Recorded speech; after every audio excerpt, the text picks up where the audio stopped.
All right, and I'm back, and I'm here with director Beatrice Minger, who made the film E1027, Eileen Gray, and The House by the Sea. Beatrice, thank you so much for joining us today. Thank you for having me. Well, I honestly have to say that you made a film that was like perfectly for me because I've been obsessed with Roquebrune, the town, and this story for years, and I've always looked for films that represent the story. But I thought this film did an exceptionally beautiful story to highlight Eileen Gray as an artist, as an architect, and really captivated me for the way that you did it as well. I heard that you originally came to the story through wanting to do a film about Le Corbusier, right? And so how did you end up with this particular story? Yeah, yeah, that's true. The producer, Philippe Delacqui, had the idea if maybe he wanted to make a film about Le Corbusier together with the director Christophe Schaub, and they asked me to research it. And I did. And I started, I mean, from the beginning, we had a little bit of a question mark already in our heads, like, what could this film about Le Corbusier be about? It's a man that is incredibly well documented, so many books, films, everything. I mean, we know, and he himself made sure of that too, that he's well documented and curated. And so we stumbled across this fascinating house and this amazing story. And then, of course, discovered also Eileen Gray. I knew her a little bit from her furniture, mostly, but I didn't know at all what I was dealing with, so to speak. And I entered the gray zone, as the gray people call it, because Jennifer Gove, the curator of the National Museum of Ireland, told me from the very beginning, Beatrice, be careful, because once you enter the gray zone, you never get out of it. And that is what basically happened. So we agreed very quickly that this was the more interesting film, so much more interesting questions to ask, but also maybe look at modernism, look at architecture through the female perspective, through her very specific perspective. And then I started writing it, and Christoph Schaub had to retreat a little bit into the background at some point for private reasons, and then I also ended up directing it. Wonderful. And you use a lot of archive in terms of not only footage, but in terms of letters and whatnot. So how did you go about finding and working with Eileen Gray's letters to her partner and Le Corbusier and whatnot, and come up with that structure? Yeah, she made it a little bit hard for us, for everybody who is trying to get to know her a little bit better privately, because as we learn in the film, she destroyed her private documentation, most of it completely before she died. She made sure that it would be destroyed because she really made a very strong decision to be kept in our memory through her work and be understood through her work. So also that was also a strong decision that I wanted to take very seriously, of course, and also understand why she made that strong decision. And then I went ahead and just tried to find every little bits and pieces of what is still there. So there are some notes, working notes that we still have. There are a few quotes flying around in the internet.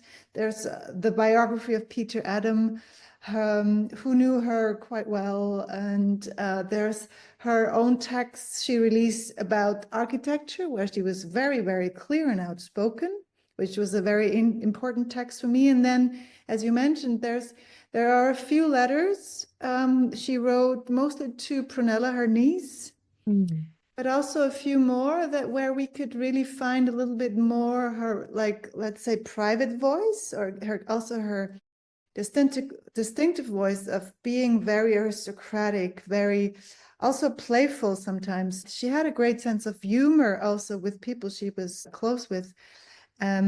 So I took all of that, and also, of course, all the conversation I had with people who are researching about Eileen Gray way longer than I have, and created this amalgam almost of like a body of texts, and then created this voiceover of her. The whole film is narrated in her own voice. She tells us her story, and then went on and constructed this inner monologue, if you will.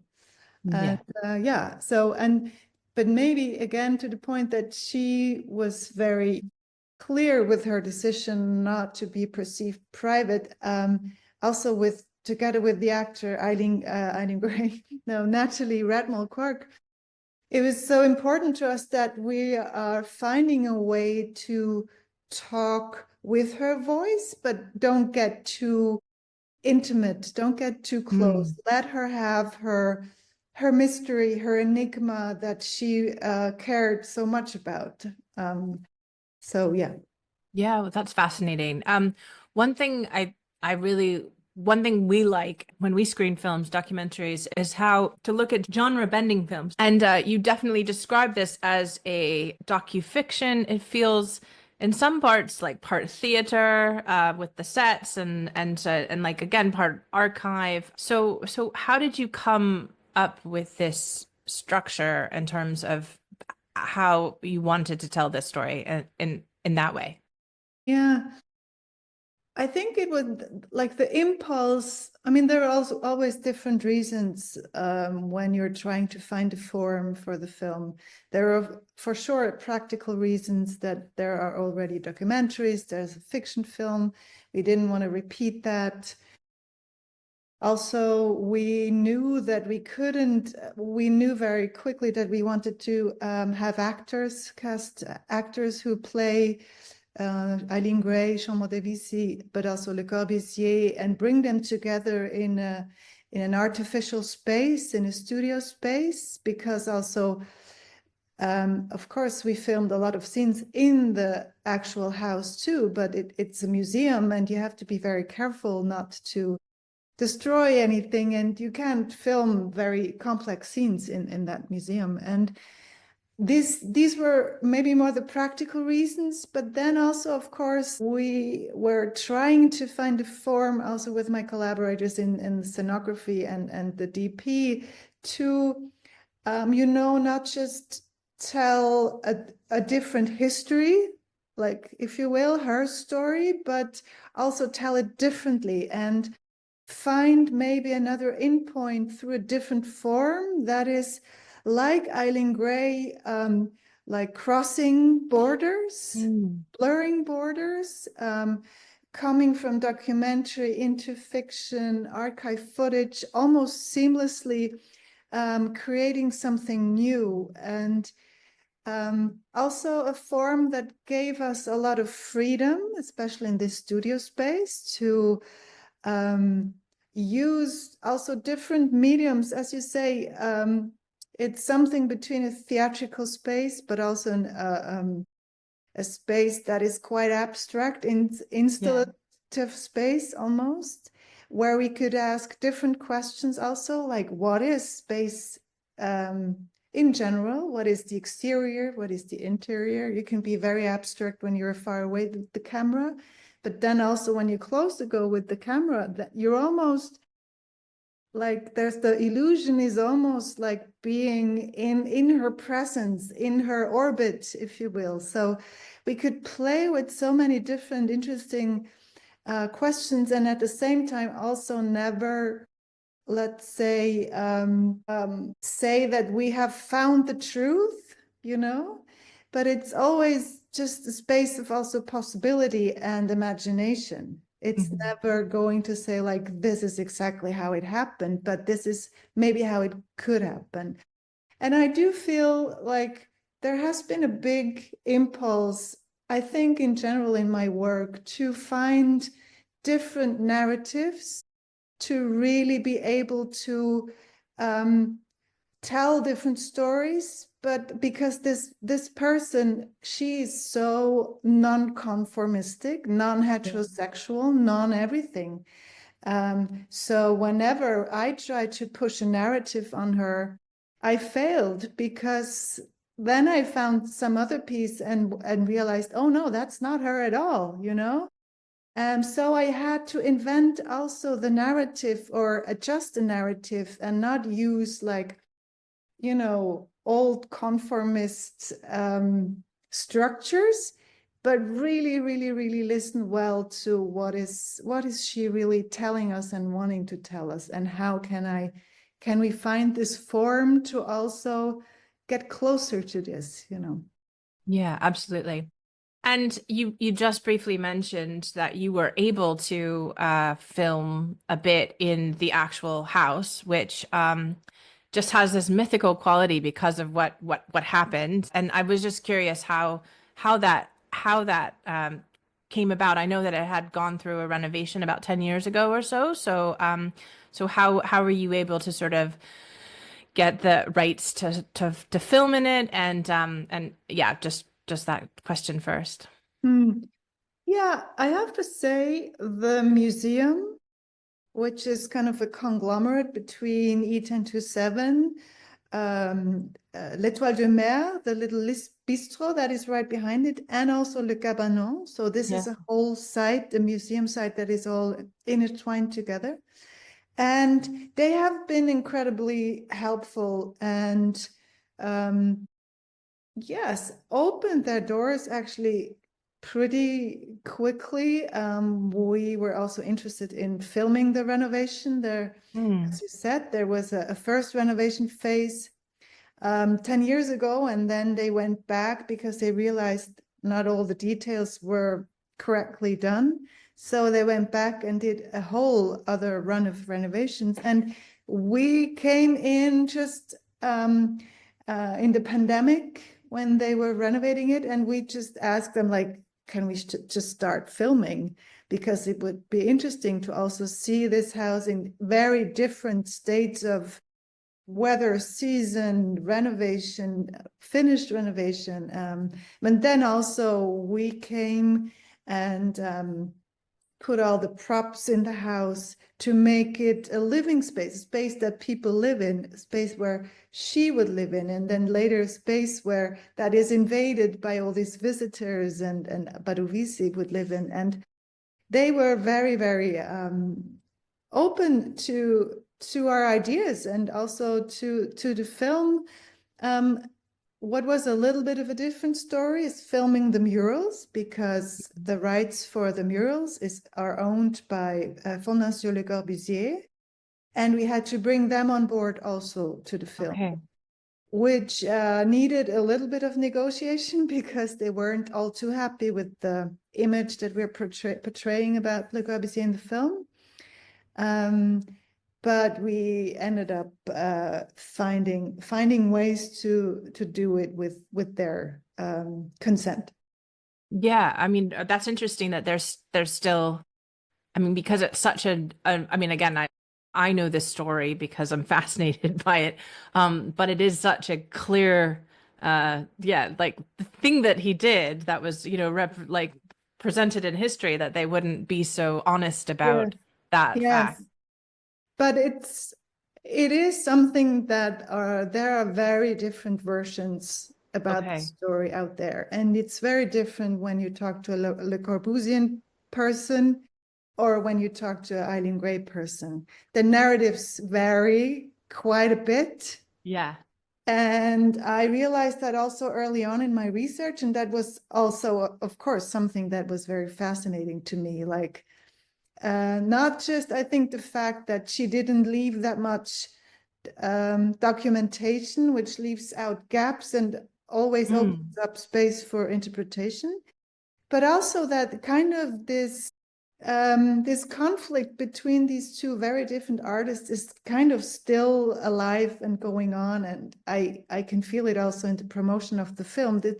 It's not resolved at all, and I feel when you go see the villa, the E1027, it's still very much alive, and you can still feel that there is unresolved energy there, Wow. which is, of course, as a filmmaker, that's something that is interesting, that speaks to, that you kind of tap into something that is still to be understood, or I don't know if it can be resolved, but to talk about, you know. Yeah. Well, I that is really fascinating because I was going to ask you what do you think it is about this house, which has been talked about so much and sort of lauded so much, and but you've been able to spend a lot of time researching it, but also actually be in this space. And admittedly, I have not been there, which I'm very excited someday to go. But yeah, tell us what you think makes this such an important piece of architectural history, and also just as you said, maybe an energy that is hard to explain. It is exactly that. It's hard to explain. It's something only to experience, I think. And hopefully we were able to also show that in the film. Yeah. To me, it's very much a house that kind of reaches out its hand and always makes a proposal for a connection.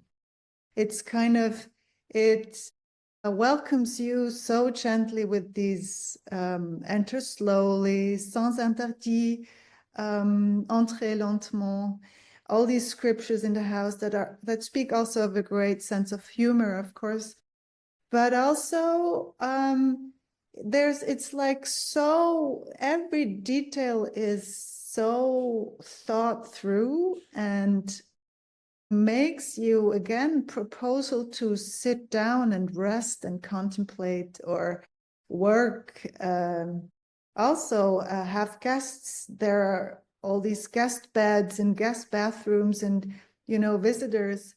But what makes it so to me different, it's really this kind of trying to find a relationship with you. It's really, it's trying to engage in something with you, and it's asking you to also come and sit and receive this other relationship, this resonance of the house. Mm-hmm. And I think that is something that also brings me to this violent act of Le Corbusier. He didn't take the proposal, Yeah. came and just took it and painted over it. And I think there's something in this,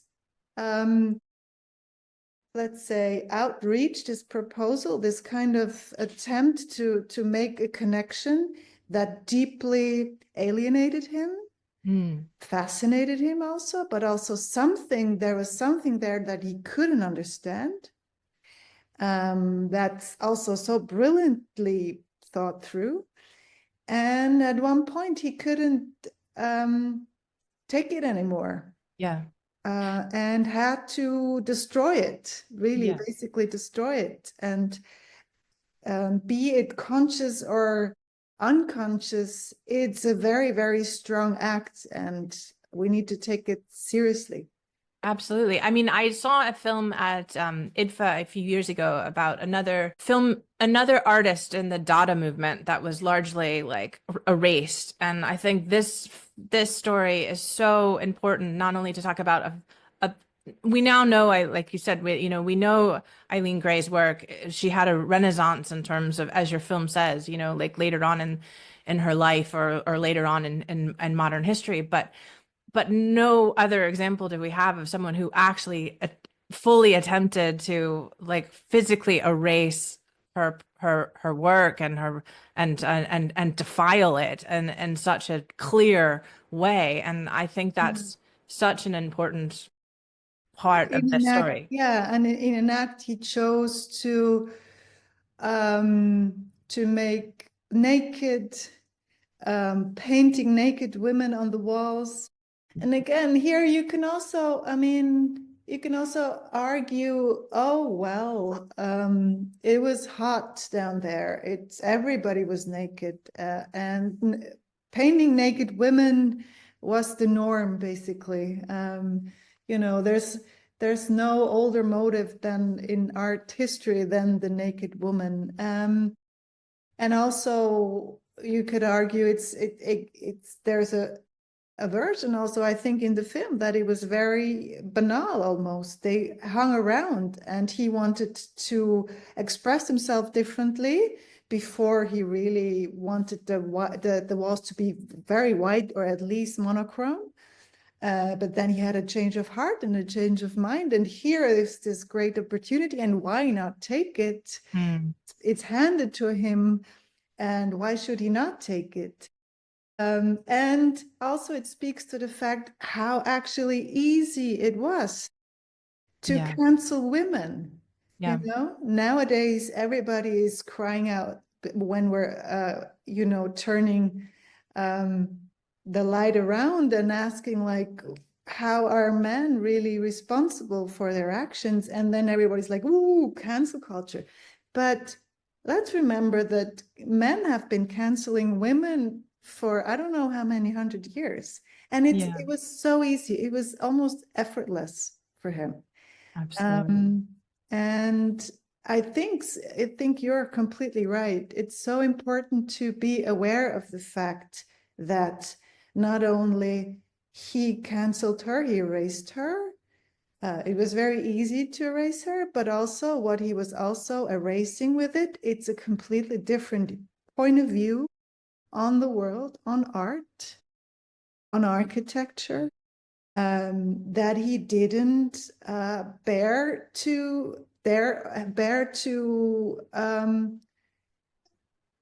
have to share also his power with, you know?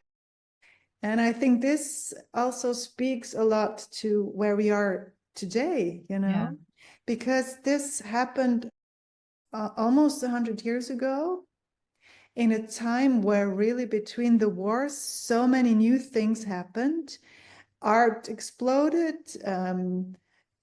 new living forms were invented. Women were choosing between genders and lifestyles, and also there was the Spanish flu just around the corner. There was a big delusion around the war, but also this economic recession and another kind of right-wing push ahead Mm. of them.